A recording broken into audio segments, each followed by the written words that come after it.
welcome you all to the meeting of the Scrutiny Performance Panel for Education, and we're very pleased to welcome the members from the Child and Family Services Scrutiny Panel today who are joining us for this meeting. I'd also like to welcome two Cabinet members, Councillor Robert Smith, Education, who is always with us, and great welcome to Councillor Alison Anthony. So welcome to you both. And also to our officers. And what I would like to do is to kick off before we go into the apologies, for people to introduce themselves in the room so we know who's actually here.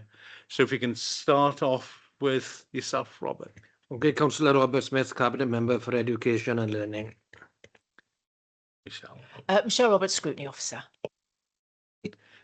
Lyndon Jones, Councillor and Chair of the Education Performance Panel. Rob Jones, Head of Achievement and Partnership in the Education Directorate.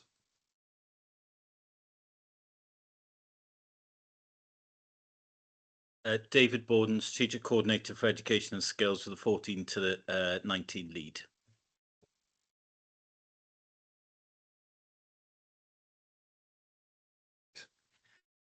Afternoon all, my name's Gavin Evans. I'm Principal Officer for the Family Support Services in Child and Family Services, and I have a lead within Child and Family Service for our NEET development work. Julie Davies, Head of Child and Family Services, and I chair the NEETs Prevention Partnership. Great, fine, thank you very much. Are there any apologies?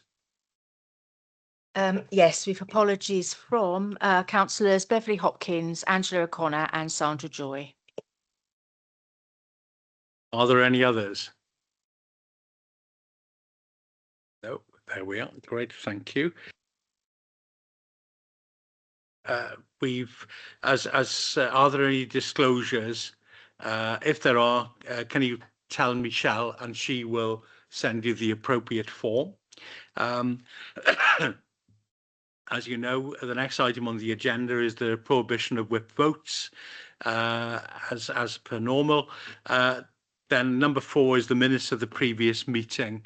And can I have a proposer that they be accepted? From one of the, anybody like to put their hands up from the education panel? There we go. Mike, number of hands up there, so that's fine, thank you. Also, the letter, you've got a copy of the letter that I sent to Councillor Robert Smith, and it's in relation to our visit to Olchfa, which was an extremely good and interesting visit, actually. So that's first to note. There are no public questions, so we can go straight into the meat of the meeting, and that's the briefing on not in education, employment or training, NEETs for short. And we've got two cabinet members, Councillor Robert Smith, as I say, and Alison Anthony. Would you both like to say something to kick this off? No, just to thank the committee for looking at this subject, and then perhaps we can take the presentation from the officers, because I know there's a lot of excellent work that needs to be spoken about, and come back to discussion afterwards, Chair. Great, thank you. Alison, do you? Yeah, no, just to say, look, thanks very much, and I'm really glad that this is you know, and there's lots of partnership work in that goes into supporting a really vulnerable group of young people. So happy to be here and happy to answer questions, and to thank everyone for the work that's gone into it. Great, thank you. So welcome to, I should welcome Rodri, who is here from Education, Head of Achievement and Partnership Service. But I think the people who are taking this forward is David Bowden and Gavin Evans, who's going to kick off. Start and then yeah. There we are, and you'll finish, Okay. as they say. Gavin. Yeah, I'll start. Yeah. Sorry, David. Yeah, sorry. Yeah, so thank you very much for inviting us to the meeting so we can share a little bit of the work that we do between us. As already has been mentioned, it is a very cross-directorate partnership approach to the work that we do. So the briefing today will be on NEETs. Those are our young people who are not in education, employment or training, plus those who are at risk of becoming NEET, because of course if they're on the school roll and pre-16, technically they're not actually NEET, but they could be extremely vulnerable or at risk of NEET. So we'll cover both during our presentation today. So just looking at the contents of the presentation. Is that okay? Just looking at the content. Is my Has somebody got their microphone? Is that the content? There you go. That's better. Yeah, so just go into the bullet points then on the screen there. What we'll cover today is what and who are NEETs and what is driving the agenda in Wales. What's the picture look like for Swansea? And then we'll go through strengths and challenges as well of the picture. So just referring to the report that has been distributed as way of introduction, just to cover some of the areas that we'll look at, just to kind of put it into a wider picture and context. Part of the report then talks about 1.1, just introduces us to the Youth Engagement and Progression Framework. It's a Welsh Government framework that we work under, that between us we ensure that we are working towards a structured collaborative approach, bringing together schools, local authorities and other partners to support young people within the 11 to 18 age group who may be struggling or at risk. 1.2 takes us through the main goals of the framework.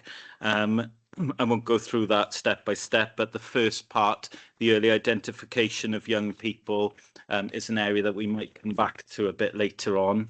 1.3 then talks about our engagement and progression coordinator, also known as the EPC. Every local authority throughout Wales has an EPC. Our EPC sits in social services. Ryland is off at the moment, and that's why we're presenting to you today. Part of the key responsibilities of that role is within 1.3 there.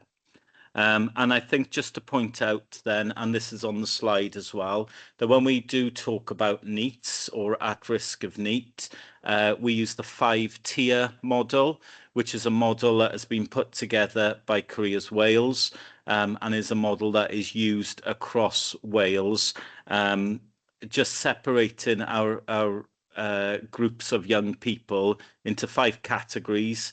And I know it's quite difficult to see there. But tier 5 being the ones that are fully engaged, that are in education, employment or training. Tier 4 are the ones that are in education, employment or training, but are at risk of disengaging. And so some of our partners in our groups, for example, our training providers or Gower College or sixth forms, would take quite an active role in supporting those young people. Then we've got tier 3, which are young people who are disengaged. They are known to us and actively seeking engagement and support. And then tier 2 are those who are NEET, who are unable to access employment, educational training or not available. And then tier 1 are the ones which are not known to us. And I say that in the context of Wales because within Swansea, every young person is accounted for and we know where everyone is, which is an achievement in itself. 1.6 then just points out or draws your attention to the survey that takes place every year. This is a snapshot as of the 1st of November and will tell us the destination of young people and where they are after leaving school. And I think the last sentence at 1.6 is important just to point out because across Wales there are some non-responses, and so it does make comparisons very difficult from local authority to local authority, and we wouldn't really recommend comparing because of that. And then 1.7, I think we've talked about this earlier on, is that in Swansea we have a well-established multi-agency collaboration chaired by Head of Child and Family Services, by Julie here. We meet about termly, maybe a little bit more. And during those meetings, lots of partners around the table come together to support the work of that, and the purpose of that is under 1.8, the purpose of the Swansea's NEAT Prevention Partnership, which is there. So just outlining some of the background to the work that we're doing here. And then over to Gavin for some of the graphs. Fab, thanks, Dave. Yeah, so I'm just going to take you through a little bit of the data, which gives some hopefully interesting context to the journey and the story of NEAT work in Swansea, which is a really long running story, and part of that is the partnership that we've had across all the different departments in the authority and with key partners like Careers is now a really long running piece of work. And a kind of interesting story from back in the day that people often are a little bit unsure when we first talk about the 5-tier model and where that came from. It was actually a piece of work that started in Swansea and developed over a period of time and was then embedded as best practice in Welsh Government and has continued to be rolled out across Wales. So again, something that Swansea should be proud of. So the first piece of data that we're going to talk about is a really important piece of data, and you can see we've tracked this for a very long time. So when you look right back, you can look right back to 2004, and we've tracked this data all the way along. So this is our year 11 data set. So this is at very first point when all of our young people leave school and traditionally at the end of the summer, hopefully move on to their next destination, whether that's work or college or wherever that might be. So we're really interested at that point, how many of them are moving on with their journey following school and how many of them are not. So it's a really important figure, and it's one that we talk about as a snapshot, so we pay particular attention to that in the start of November, but they are figures that we track every month throughout the year, so they vary quite a lot, as you can imagine, as the year groups shift. And so you can see here the picture from way back in 2004, where our figure was at over 12% of those. So from the point of leaving school to the 1st November, well, the end of October, it was 12% back then. And that figure was gradually, so this is the thick red line at the top, gradually, as we worked together as a partnership, was coming down lower and lower and lower to the point where in 2019, then we were at a figure of 2%. And then interestingly, when we went into then the years where the COVID pandemic was taking place, you can actually see that the figure became even lower. So nobody was too sure what was going to happen at that point. And I'm sure you can imagine the circumstances and what was going on. But actually, a lot of young people were able to move forward and continue on their journey, which was really positive. And then what you can see last year is there was a slight upturn in that overall figure, which was obviously of significant concern and interest to us as a partnership to explore some of the reasons why and what we might read into that. So what we took from that was there were complexities created throughout those pandemic years, and for those where there was significant disruption to their education as they were moving through the system. We also had quite a lot of change in Swansea during that period of time around our post-16 options. So there was a particular issue in the summer of that and autumn of that year where we had one particular training provider that held several contracts. And at that point in time, there was a big shift in the contracts. And unfortunately, the new provider of one of those contracts wasn't fully up and running. And what that meant was there was a significantly lower number of starts. So to some extent, we were expecting that figure to rise. We knew that we'd anticipated some of that happening.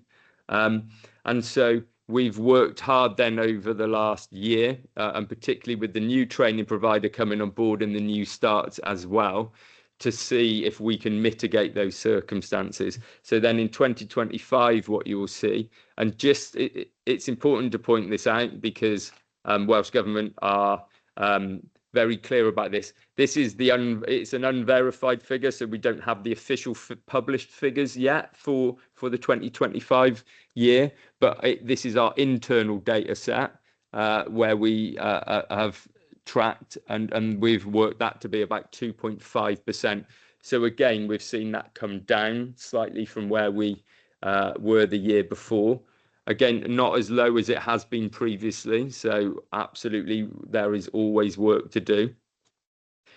I guess it's important to say as well that when we've looked at this work throughout the years, there is quite an entrenched but very small number of young people who are coming out as NEET each year, as you can see. So albeit a relatively low percentage, that still translates into a number of young people who are still have quite significant barriers towards moving and progressing forward.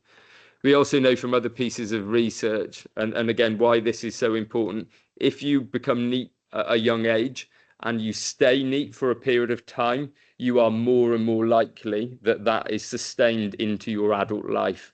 And you might remain NEET and therefore unemployed then for much longer periods of time, which is obviously something that we don't want. So this is a crucial point to keeping people on the journey that we would like them to stay on for them to reach their potential. You can see in the breakdown around the destinations where people are moving on to as well. So we're very keen for them to go along whichever route best meets their need. But you can see, obviously, a lot choosing to remain in education, many of which being within college and within school-based college education as well. So just to unpack that a little bit more, to talk about that cohort that aren't able to move on, and some of the reasons why that might be. So one of the bigger reasons, and this has become more significant over the years, particularly from the COVID pandemic onwards, is around their emotional and mental health and well-being. So we have a number of young people whose mental health, particularly things like anxiety, is really hindering their ability in terms of their school attendance, their ability to engage in school, and then post-school really has an impact on their ability to go on. So we know that those are significant barriers, that we're working with lots of different partners around what type of support we could put in place that best allows them to move forward. We also know that alongside that, we have significant number of young people who have neurodiversity and additional learning needs, and again need something bespoke to work for them. And that's where obviously we are trying to make sure that there are pathways that are appropriate to support all of those different needs. So those are some of the key areas. There are obviously some other parts to that. Many of these factors are interlinked, but again, quite significant for the children and young people that we are supporting. And the challenges of making sure that our services are able to change and adapt to the different kinds of needs that they are seeing. A little snapshot of pictures in terms of what that looks like over Swansea. And I'll tell you a little bit here. I'll refer to the tiers. I know this isn't always popular, but within what we call our NEET cohort, we refer to tier 2 are those young people that that are currently NEET and they have barriers that are preventing them to moving on. Okay, so that's the map that you see on the right hand side. That is where they are located across Swansea, and you can see that there are particular pockets and clusters. They do generally map quite closely to what we see around our multiple index for deprivation. So there are particular communities that we know where there is significant deprivation, where we might expect to see more NEET young people, and there's a really strong correlation in the data sets between what we see there. On the left hand side, we have what we call tier 1s. A tier 1 young person is somebody we aren't sure whether they are neat or not. For whatever reason, we have somehow lost communication with that young person. Okay, so we have a particular one of our services that's within the authority, and one role is constantly doing outreach work to make sure that we know where these young people are, to find them, to reach out, to offer them support. Now, there are always different young people changing circumstances, so there are always a certain number of tier 1 young people we're trying to find and offer support. But if you remember back to the first slide, we've tracked that figure for a long time, and at point of snapshot, that is a figure that we have always managed to get down to 0. So at the point when they're leaving school, we don't lose track of any young people. We know where they all are, and they are all having an active offer of support. So again, that's something that not many authorities have, and something that we are particularly proud of in Swansea, that we've managed to achieve that. So NEETs obviously is not just from at the point that they leave school, but the picture between 16 to 18 as well begins to change, and then also between 18 to 24. So we make sure that we are cognizant of all those different levels around the performance figures.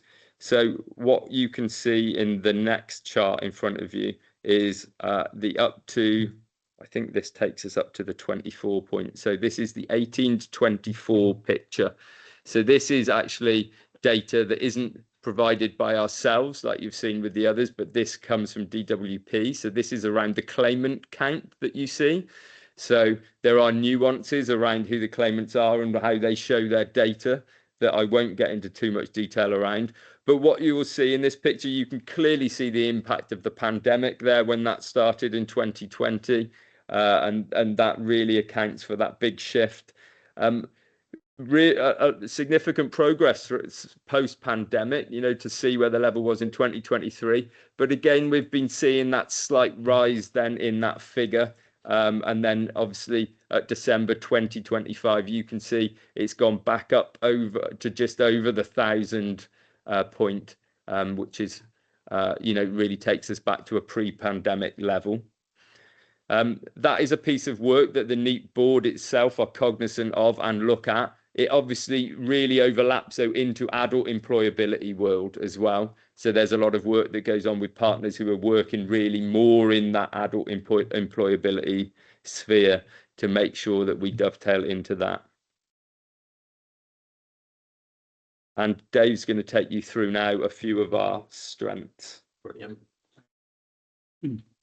Yeah, so just identifying then some of the strengths that we feel we have in Swansea in terms of this whole piece of work, really. The first bullet point there just highlights the long running leadership, strategic leadership with the NEETs Prevention Partnership.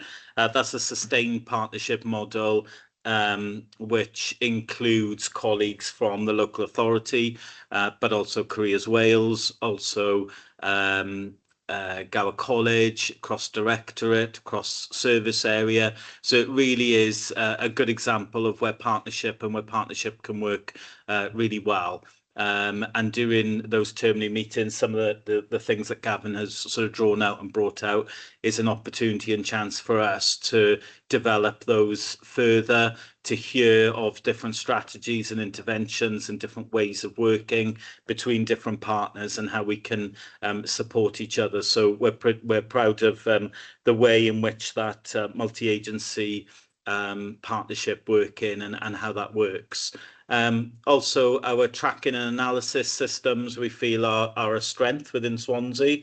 As you've just seen for graphs there and tables, giving detailed analysis of the tracking and of young people and how they attract to the system. The monthly snapshot gives us some real data to work with and to explore further during the partnership meetings, and gives us a really good starting point there. We've been able, through those partnership meetings and through further conversations, to put in place support mechanisms for those young people who are at greatest risk of disengagement, or indeed who have disengaged and are actually neat.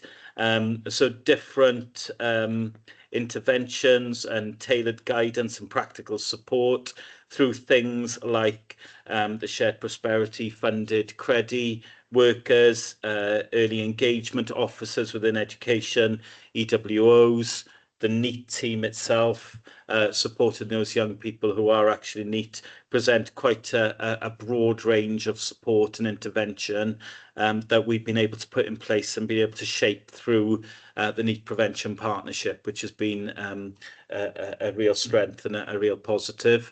The Careers Well strategy is up there as a separate bullet point. What we've been able to do is make sure that the work we do within our NEET Prevention Partnership is fully aligned with strategies within the local authority. So Careers Wales as one external strategy, but also the design and destination strategy that I've brought to yourselves in previous meetings is also fully aligned with the work that we're doing within NEETs. 2.12 within the report, and the next bullet point talks about early identification processes. And likewise, when Gavin mentioned the 5-tier model, had come from a piece of work that happened within Swansea. Our vulnerability assessment profile, or VAP, gives us a score for young people in terms of their vulnerability, and it was something that was developed within Swansea and has been adapted and adopted by other local authorities as well. What that does, that early identification score, is give us a very strong starting point, which then we would add with further narrative and dialogue about a young person to talk about the vulnerabilities of that young person. So it gives us a good starting point, gives us a score for their vulnerability.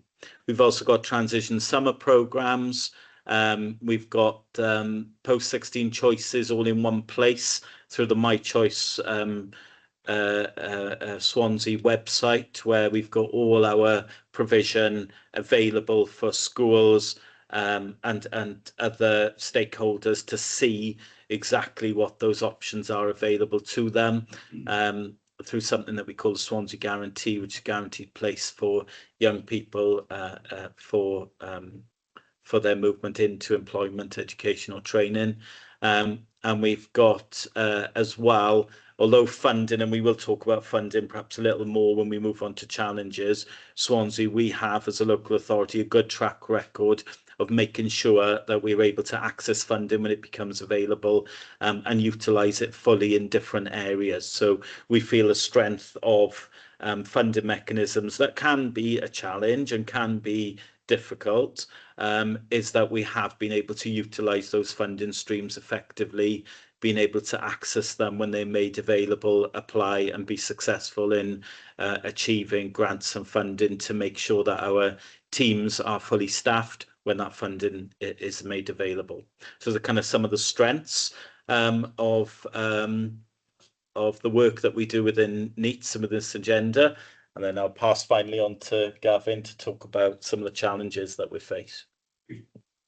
Sorry, before we do that, I can see Mark, Councillor Mark Tribe's got his hand up. Mark, do you want to come in? Thank you, Chair. But I think David just explained the second of my questions. I was originally going to ask for an example of support is available for tier 1 and 2 young adults, but I think, David, you just explained that, I believe. Great, fine, thank you. The second question is, are individual case officers, are they split into the various geographical areas of Swansea? And if so, much like the LAC method, if so, are these officers' contact details available for the relevant ward councillors? Thank you. Gavin, over to you, or do you want to answer that first? Whatever. Yeah, if you want. Sure. So I think because there's quite a lot of different teams and services involved in the support, it's not necessarily a straightforward answer to that question. So within pre-16, when they're still in school and getting that support, careers officers are aligned to the schools, early help officers and emotional health and wellbeing workers, and our school counselling offer. They are very much geographically based along with the schools and the school catchment areas. When you move post 16, most of the areas then change slightly. So our NEAT team, they would have some links to those geographical areas, but they'll also take cases from citywide. So you get less of a geographical location and more around need-led services. So the same with the training providers. A lot of our bigger training providers who have additional supportive needs in different ones, they're mostly city centre based. And they do some outreach, but they're not aligned specifically to wards or school catchment areas or anything. So it's a little bit of a mix then as you go through the different ages. Does that make sense? Yeah, yes, it does. Thanks, Gavin. Thank you. Okay, so if we just go on and cover a little bit about some of the challenges. So the first challenge that we've highlighted that's both current and I think in the future is something that I've mentioned previously, which is making sure that there's a strong strategic join up between our young people focused NEAT work and how that journey crosses over into adult employability. So you're into quite a different set of services when you're dealing with DWP, with the way that they structure their services. And therefore, it makes it quite challenging to make sure that we do join everything up all the way through. So there are some adult skills focused partnerships that we have members who sit in those, as well as within our own NEAT partnership board, in order to try and combat that. But without doubt, that still remains quite an ongoing challenge. Our exit strategy for SPF funded programs. And this really ties in with what we were saying about new funding and all of the issues around funding that we have. I think in Swansea, in the partnership, we are really strong at identifying opportunities, at prioritising them. We have the data to help us do that. But a lot of the funding in this area, it was linked to European funds. That brought along its challenges. And as we came out of those opportunities, there was a gap between. So we have periods where we have funding and then we don't have the same level of funding. So then we moved on to an SBF funded programme. That was a national programme led by central government, not by Welsh government. But we were able to access that. Now that is coming to an end and we're transitioning into another funding stream that will be Welsh government led. But again, this year there's potentially a short gap between when one stream ends and another starts. So sometimes our ability to mitigate between opportunities is really challenging. So it means that the amount of support available can fluctuate at different periods of time. And we have to work as a partnership to find ways to mitigate that, to work slightly differently during different time frames. So that is very much a current challenge for us. Looking at what Welsh Government might do, it appears some more of the newer funding streams may have more of a focus on capital projects, which will be harder for us to align to this particular agenda. Consistency of our pre-16 early identification processes. That remains, has always been quite challenging. It remains a challenge for us. We are constantly aspiring to make it the best that we can. The real challenge there is every one of our comps is quite different in terms of how they structure themselves. They have very different sizes. So I think our smallest is probably around 600 pupils. Our biggest is probably around 1,500. And we have very different needs within the different geographical contexts or specific focuses of different schools. So we do try and make sure that there's consistency. But every school has its own challenges, has its own staffing structures. So we try and make sure that we fit as best as we can around that. And that changes as we develop. I mentioned earlier, there's that ingrained nature of our core group of NEETs. There is always this group that are very challenging, have multiple barriers to moving forwards and remaining in employment, education and training. And there's often a debate between how much resource we put towards the ones that are really, really hard and the ones that just need a little bit of support. So that's a constant battle for us to make sure we put our resources in the right and most effective place. And this continued challenge around the emotional health and psychological well-being for our children and young people, it's something that you will often see, obviously, in the media that's discussed a lot. There are lots of discussions around what might be behind that will have all kinds of different things, from COVID to the impact of technology and social media and all kinds of different things, all of which probably do have some contribution there. And again, it's important that we continue to identify and meet those challenges as best as is possible. Right, fine, thank you. Shall I go to questions and then you can go on to the next stage? Great. Are there any questions, anyone? Yes, Councillor Mike Day. Mike.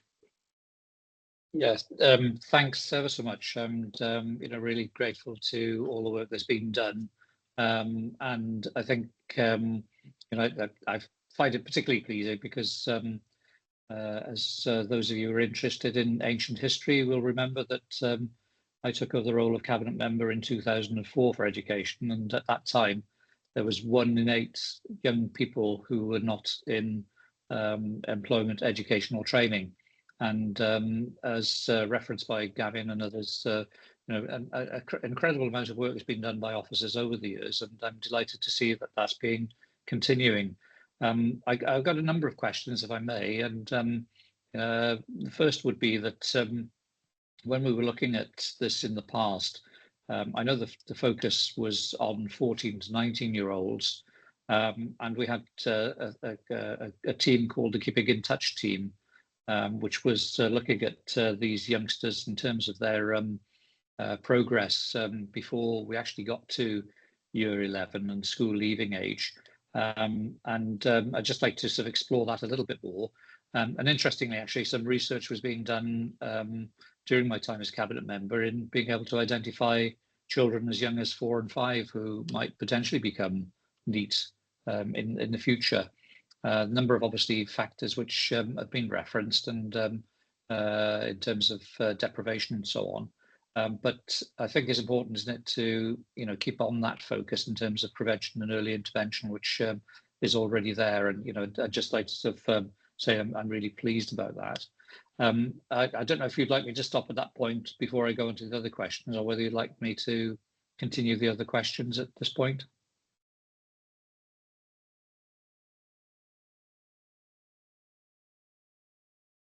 David's coming in.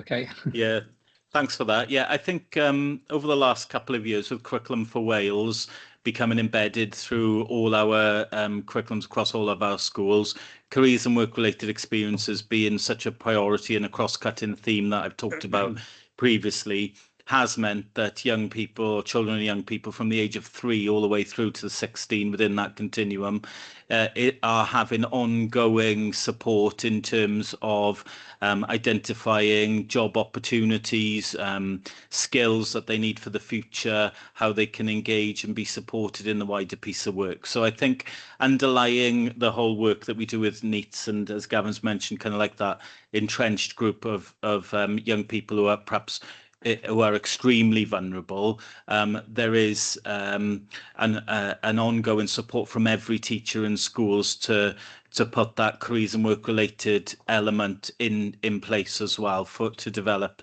their skills. In terms of more targeted intervention, the Credi workers, who are previously Cynnydd, you might have heard them within that term, which work within all our schools. They are funded through SPF and have do work with young people from 11 onwards throughout their whole secondary school journey. So that support has come a bit lower than 14. But the curriculum is far more supportive of making young people more aware of the skills that they might need for the future. Okay, thank you. If I could follow that up then, I think Gavin mentioned one of the challenges was in relation to the different groups, and it touches upon a question, I think, which Mark raised earlier on, that is of how do we make sure that the responsibilities between schools and other agencies, Central Education Department, social services, careers, etc. How is all that joined up? Is it through the termly meetings that you have, and is there a focus in those meetings on individual youngsters? How is the individual youngster being catered for and looked after?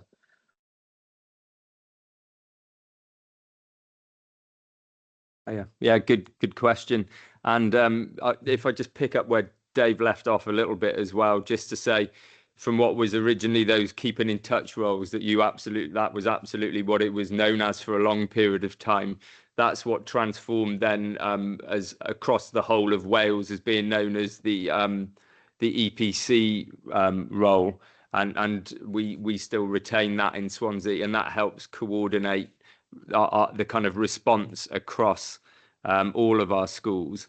And although at the time the focus has always, like you said, been 14 to 19, there's always been a recognition that actually surely that there's work to identify particular needs before the age of 14. Why would you wait? And absolutely rightly so. And there is data that can be used as part of that, but also it's important that professionals can input into that. So quite a lot of work has been done over the years to continue to try and join services up to make sure that we are all aware that we can make the right, ensure that the right service is working with the right person at the right time in their journey. And a lot of work was invested across the authority then to create what's now known as our early help offer and the early help hubs. So a lot of services were brought together and they are grouped in clusters that sit alongside the school clusters as well, that regularly then liaise with the schools to make sure, are we working with the right people? Is that at the right time? And that's not just with the comprehensive schools, it's with the primary schools. There's particular pieces of work that look at transition work as well, because we know that transition from primary to secondary is really difficult. So the early identification for NEAT meetings that we talked about, that, if you like, is at the end of that part of the journey. So that work goes on throughout the whole of their school journey. And then at the end, it's reassessing, once you move out of school, what would the right next set of support be? Because it is sometimes a different set of organisations and teams then. But up until that point, there's a lot of work going on between schools, different parts of education provision, where obviously there's been a lot of work invested in the models around the PRU and some of the specialist support teams, and then around a lot of different services that have made up early help. But it's a big picture. It definitely deals with lots of individuals within that, but it is a big picture and lots of things to join up. So it continues to be a challenge. Yeah, thank you. It might be interesting at some point, I mean, maybe not necessarily today, but at some point to get sort of specific examples, case studies of what specific interventions have benefited youngsters. We've been talking about sort of the different things that are going on. I suppose I would like, a bit more practicality in terms of, for youngster A or youngster B or whatever it is, what's actually worked for that person. And I appreciate that it's going to be different for every individual, isn't it? And I think, that's one of the challenges. But for me, it would be just useful to get some of the specifics, if at all possible. And if I could just move on as well, is just relating to the challenge always, isn't it, in terms of justifying the funding. And I wondered if there'd been any work being done on return on investment, if I could call it that. So, for example, the impact of the work that you're doing on reducing, antisocial behaviour, criminality. There's that kind of quantity development that potentially could be looked at, and even sort of, which I think is quite important, the lead into reducing mental health challenges for young people if they've got some prospect of something positive to be involved with.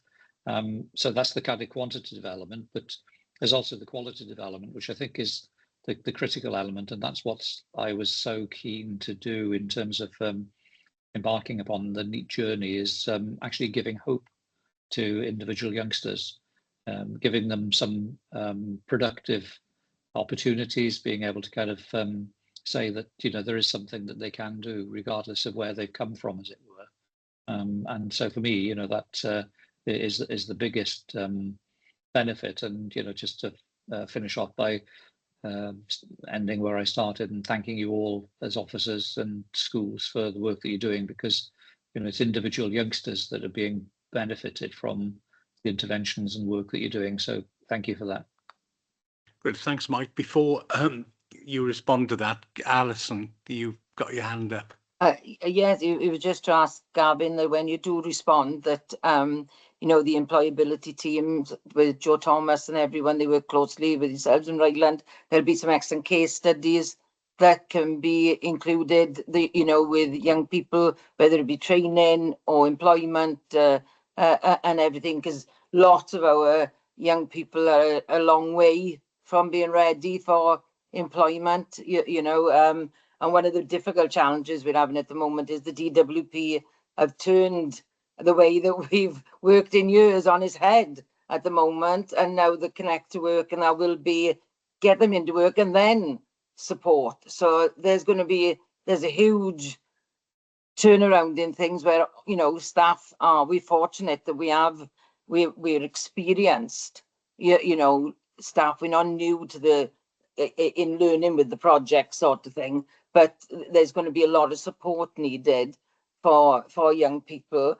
And Rodri and David are here now, when we were in the Estorva not that long ago, where they were launching, working with right from reception class through into jobs and careers and your purple and red man logo. I can't remember what he's called now. That's going to be all over everything, going into schools young, so that you can see they really are having that early intervention and coming through. We're not just targeting them as they're ready to leave school, you know, but there's services all the way along. So if we, you know, and Safer Swansea will be at Scrutiny, I think it's in March.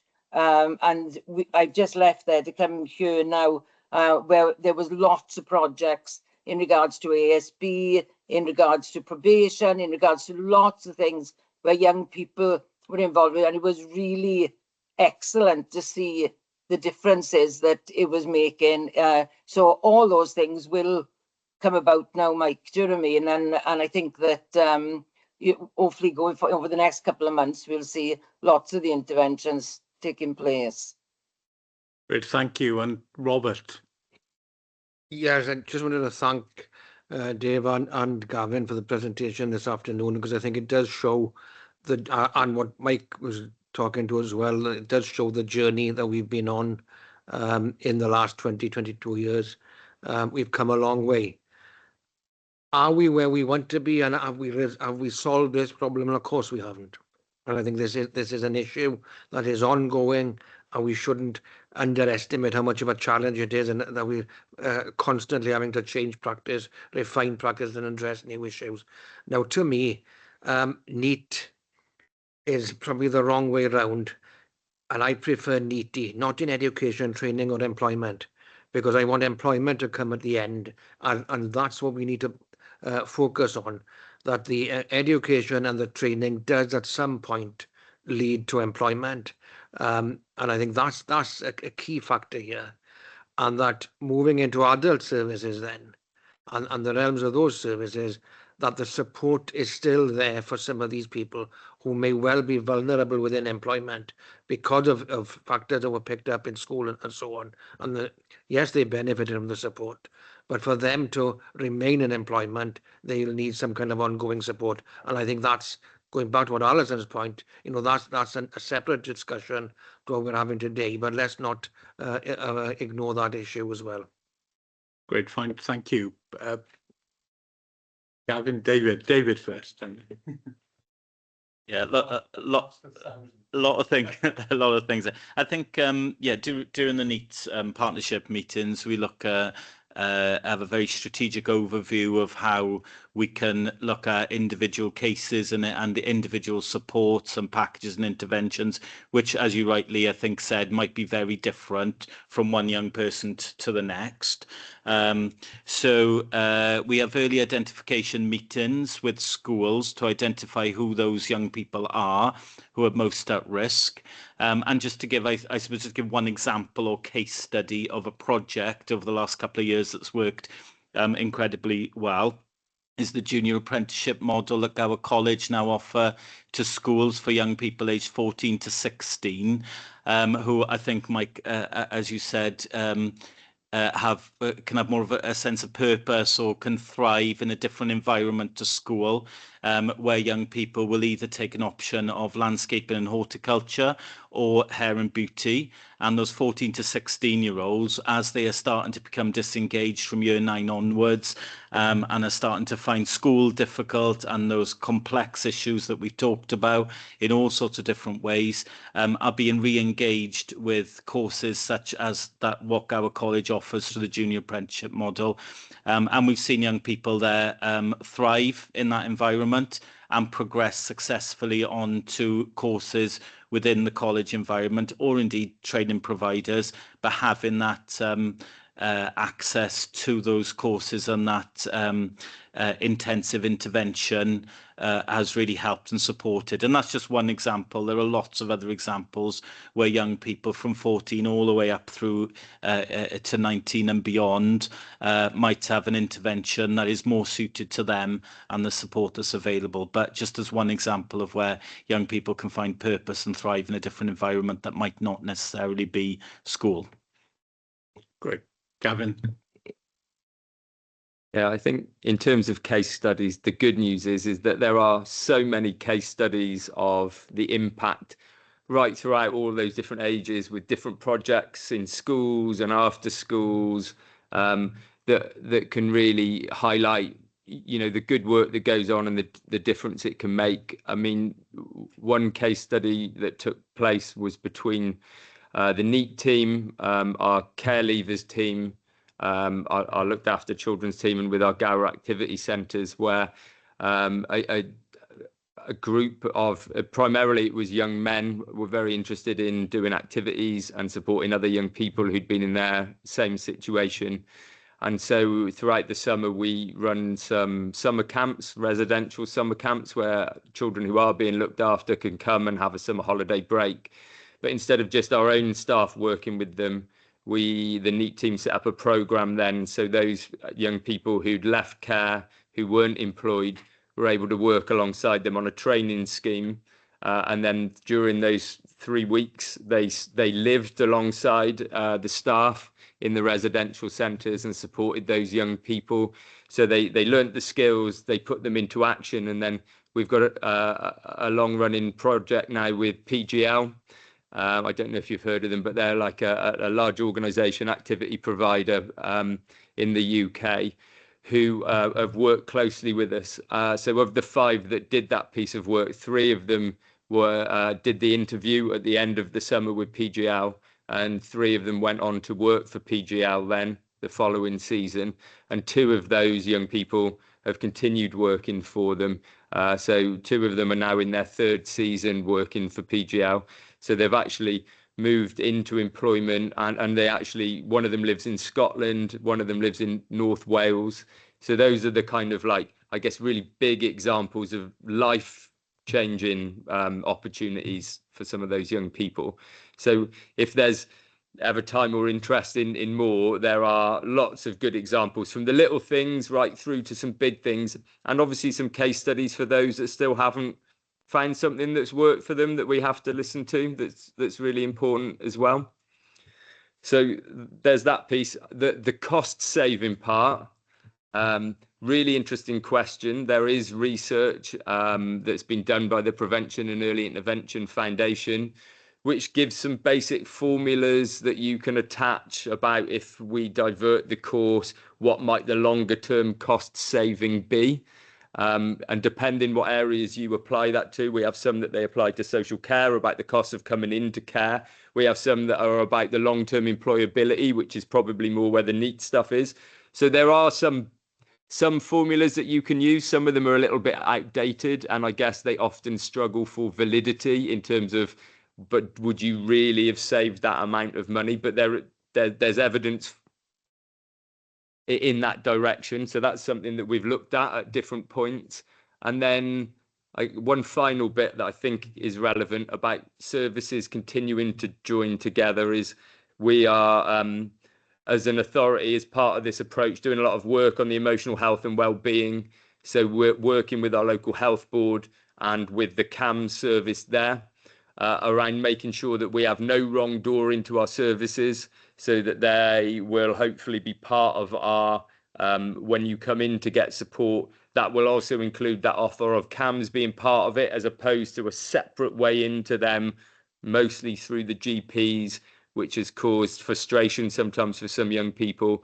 So we're working quite closely at the moment to bring that together. So that's kind of an example of where we're strategically trying to change the way we operate as services, so that it makes sense to all young people, but particularly those then that might end up becoming neat.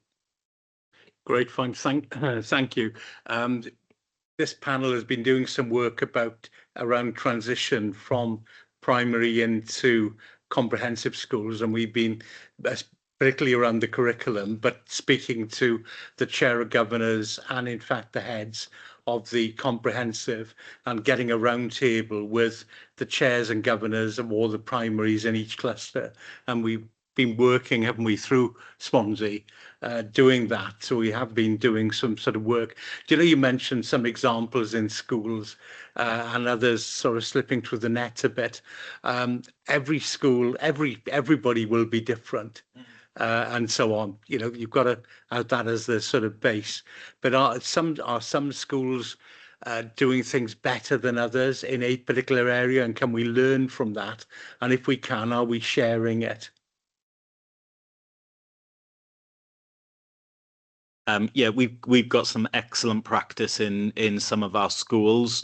I don't know if you want me to name a few schools now that are doing particularly well, but lots of schools have set up their they might call them units or different parts of the schools where they can support these young people who are at particular risk. Part of that is funded from money that otherwise might be with the EOTIS provision, but now is kept in-house. So there are really good examples of, for example, Bishop Gore School, Kevin Hengood School, Pentra-Havard School, just to name a few. But like you pointed out, every school has got their own nuances and challenges and diversity of population, etc. So there are different examples, but yeah, there's some excellent examples of in-house provision to support those young people who have been identified at greatest risk. Now, are we sharing that information between schools? Because you can pick up something almost every day, can't you? You think, oh, great, that's a good idea. Then rather than reinvent the wheel, we can pass that information on. And is that happening? Yeah, there are certainly opportunities to share that good practice that's happening through our network groups, through our senior leader groups, through our head teachers groups, and that does happen as well. And we share that often. Thank you. And I can see Mike has got his hand up. Mike. Yeah, just going to make a comment actually, Lyndon, that maybe at the beginning when you said switch mic off, that you were talking about microphones, or was it me that you were talking about? But anyway, just one final thought was when we're talking about employment, let's not forget entrepreneurship education as well. That's a very important feature, and I know of many examples where youngsters have been engaged in entrepreneurship education, and it's actually turned their lives around. And yeah, it's nice to have those case studies. But again, just thank you. Great, fine, thank you. I think certainly, Robert. Yeah, Dave, unfortunately, you mentioned 3 schools there. Can I just make clear? There's good practice across Swansea schools, and I know you quite rightly named those, but the other, that doesn't mean that there isn't a lot of work going on in the others, because the minute you start naming them, but you're right, absolutely right, Chair. it's sharing the practice, it's schools learning from each other and adapting the practice of one school to make it appropriate to the context of another school, and that is going on. Yes, we need to build on it, and that's clear. But I think we've got the foundation for that, and I think you said it, Dave, as well about the OTUS funding. No, this is one of the models of schools looking at how they can meet the needs of those children and those learners within the school itself in a different way, perhaps to what they've been doing otherwise. And I think that's becoming evident across Swansea. Great, fine, thank you. I think, no, I didn't mean you, Mike. I meant the Mike. Yeah, you're always good to have your contributions. I think but when you mentioned entrepreneurship, the Education Department of Schools, you do the very excellent thing, usually in Castle Gardens, where you've got schools showing their entrepreneurship skills, if you like, and getting out there and producing something and then selling it. Because I certainly last time I came away with a complete bag of things, none of which I actually wanted, but they were great salesmen. And so on. And I got a neighbour's school, but in my particular ward, so declaring an interest. But in Bishopston Primary, they did a Dragon's Den, event, and they had somebody from business there and so on. And I was actually one of the judges. And how good was that? And I was amazed at what, the quality of the stuff that the children were actually coming up with, each of the teams. So yeah, there is that going on there, and it's and certainly the Castle Gardens, if anybody hasn't been, when that's on, when you do that day, it's certainly worth people popping along. And I can tell you it's going to cost you money, but it'll be good fun. Right. Are there any other questions? I've got one small one, but any other questions from anyone? No. Only thing I would say, you mentioned about obviously the funding stream is going from UK government to Welsh government. You've got a gap. How are you going to manage that gap, really? Because obviously there'll be a gap in funds that you actually need. If you want. Gavin, there we go. Yeah, I think so. The funding goes into multiple different areas as well, so it's not simplistic, and there's different solutions in different areas. So that I know that the Credi team have been able to extend to the end of this financial year, so that's given them enough leeway to make sure we find out where Welsh Government go next, hopefully within the next financial year. In some other areas, it's very short-term funding. So in the NEAT team, for example, they currently have to operate with fewer staff. So we still have core funding within that area. So it's not like the whole team disappears, but they do have to manage with less. So sometimes we have to prioritize who we're working with during those periods of time. Again, not ideal, but again, that's the reality of what we have to do. So those are a couple of examples how we do that. Within the training providers, sometimes they have slightly less training places. Sometimes Welsh Government are aware of these issues. We are regularly challenging them. There's a national meeting with the EPCs to discuss those kinds of issues. So we are constantly making them aware that that's a challenge. Sometimes then they are able to offer, say, push more money in through the training places to make sure that we can pick up the slack during those times. We sometimes are able to use other funding streams to pick that up as well. So we have, for example, during the holiday transition time, there's also a funding called a Coast Funding who support holiday programs. So sometimes we're able to sort of dovetail some of those together and use some different kinds of funding in the interim. But that's something that, like I said, we've been used to. There's a lot of external funding that shifts around. We just need to be collectively aware of it. Gower College, again, are often impacted by that and are really responsive within the partnership about what other resources they might be able to move around and how they might be able to work differently with us. So lots of, I guess that's why you need this whole partnership, because you need other people to pick up sometimes where other services are struggling or changing. Thank you. Are there any other questions? No hands up.